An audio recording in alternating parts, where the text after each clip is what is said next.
Salam sejahtera dan kasih Tuhan kita Yesus Kristus. Hari ini saya akan mengajak kita untuk melihat satu bagian firman Tuhan yang terambil dari Kejadian pasal 7 ayat yang ke-13. Demikian firman Tuhan.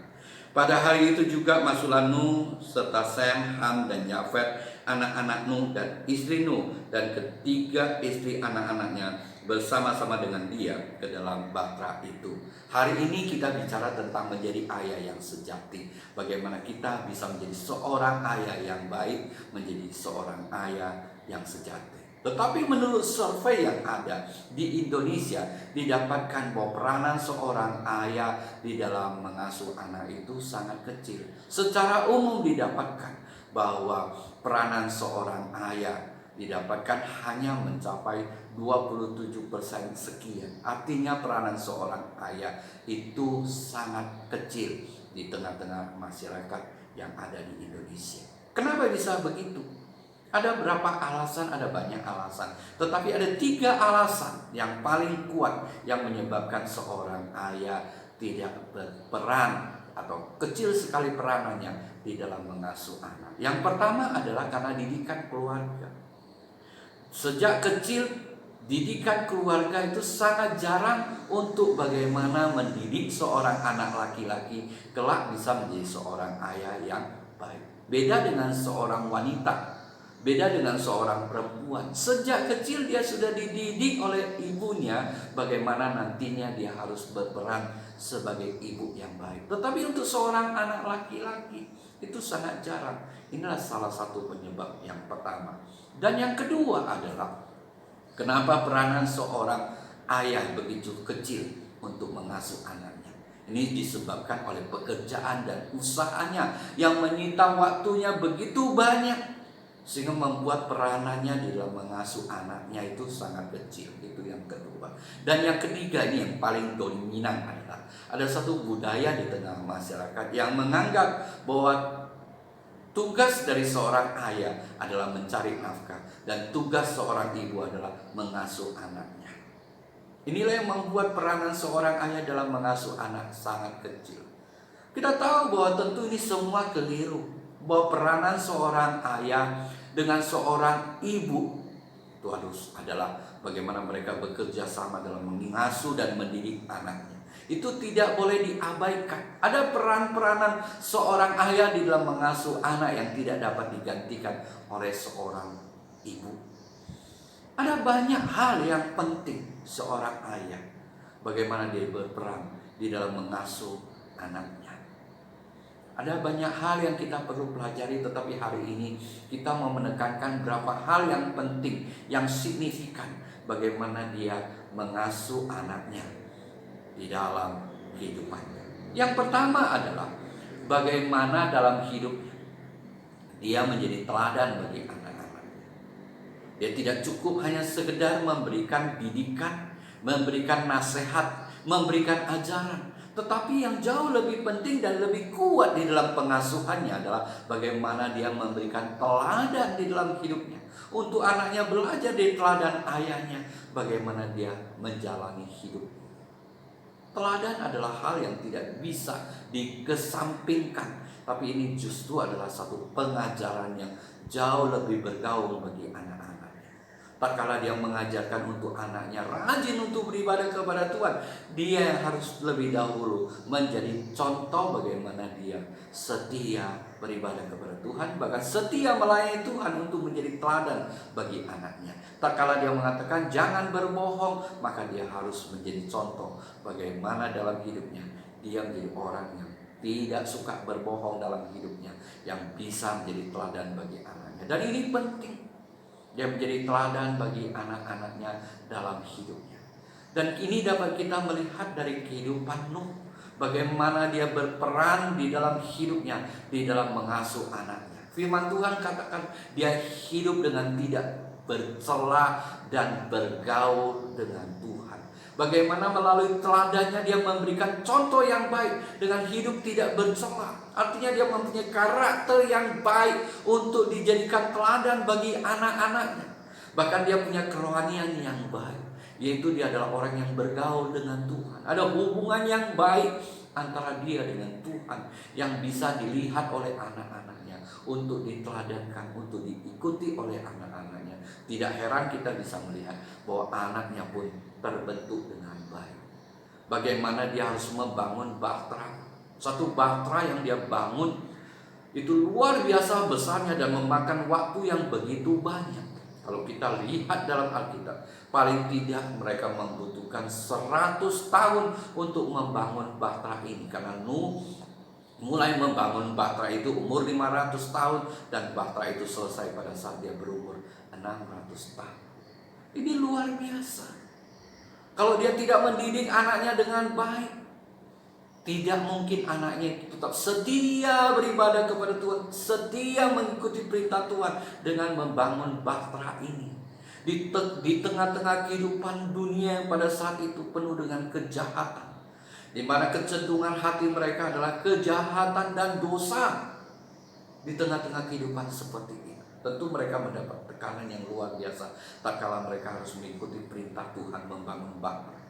Mereka diejek, mereka dihina, bahkan mungkin dianggap gila.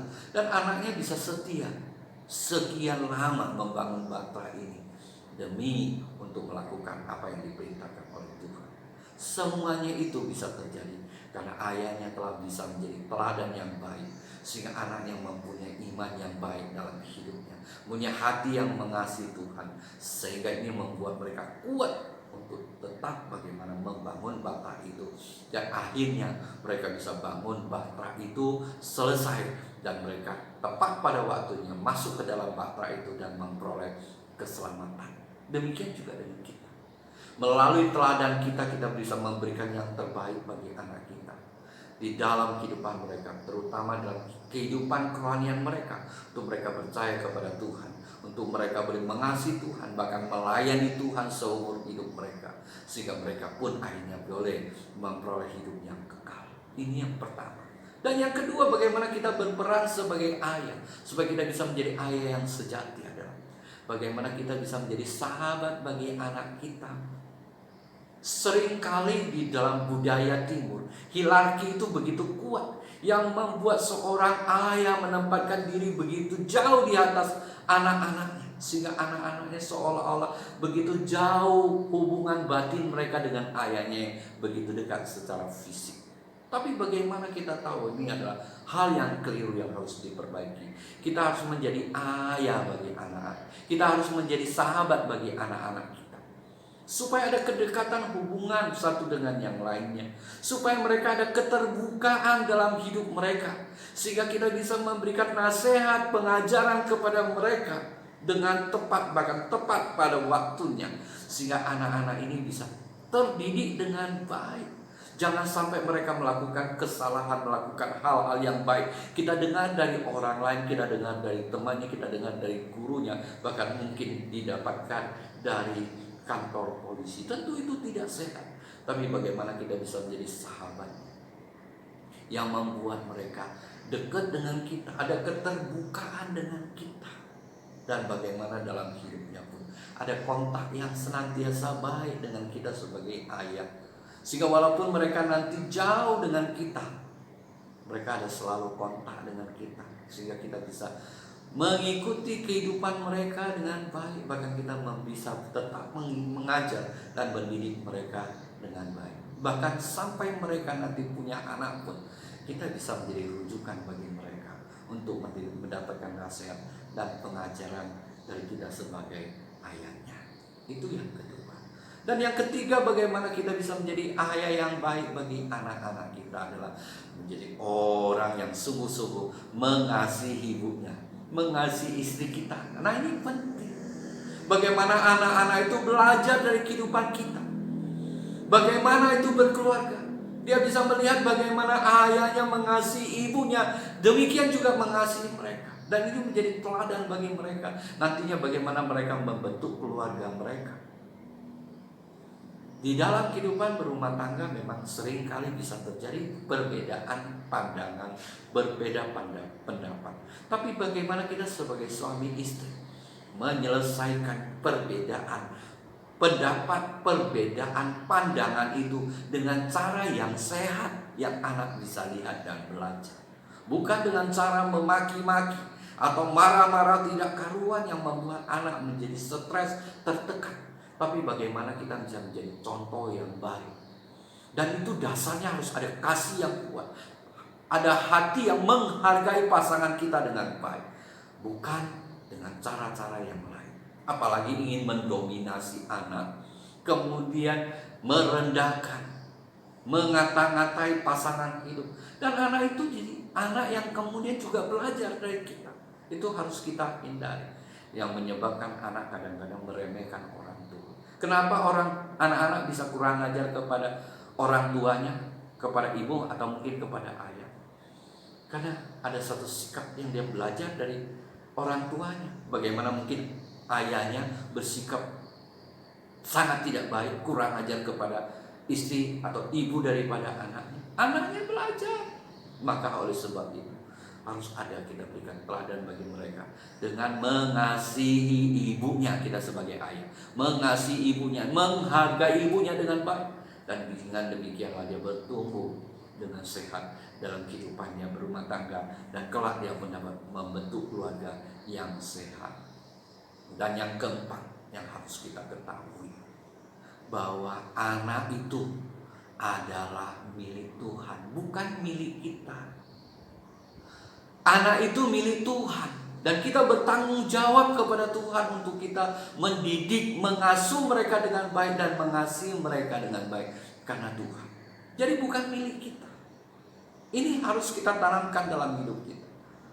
Hal ini harus kita perhatikan. Karena apa? Karena seringkali kadang-kadang seorang ayah mengasihi anaknya karena anaknya mungkin ada kelebihan, juara satu, membanggakan orang tua, punya berbagai kemampuan, atau anak ini adalah anak yang seturut dengan seleranya, maka dia mengasihi dia melebihi yang lain. Tentu itu tidak sehat. Kita harus bagaimana? Mengetahui bahwa mereka adalah milik Tuhan yang dipercaya kepada kita, dan kita harus mengasihi mereka sama dengan adilnya. Dan ini penting, karena anak juga belajar daripadanya. Dan kita melihat bagaimana Yakub gagal dalam hal ini. Dia menganggap bahwa dia adalah ayah, jadi dialah yang berkuasa. Dia mau berbuat apa kepada anaknya, ya itu karena aku ayah, ya itu aku. Dan kita melihat ini pun disebabkan karena ayahnya, yaitu Ishak, melakukan hal yang sama. Bagaimana dia lebih menyayangi Esau daripada Yakub. Tapi lebih parah si Yakub ini, dia melakukan tindakan mengasihi anaknya begitu rupa, yang dilihat anaknya itu terlalu berlebih, dan itu menyakitkan hatinya, hati anak-anaknya yang lain, yang membuat anaknya kemudian berontak. Mereka tidak berani berontak kepada ayah, mereka berontak kepada anak kesayangan bapaknya. Dan anak kesayangan bapaknya itu dijual oleh mereka ke Mesir, karena mereka menganggap inilah orang yang menyebabkan ayahku tidak mengasihiku. Dan kita melihat ini sangat bahaya.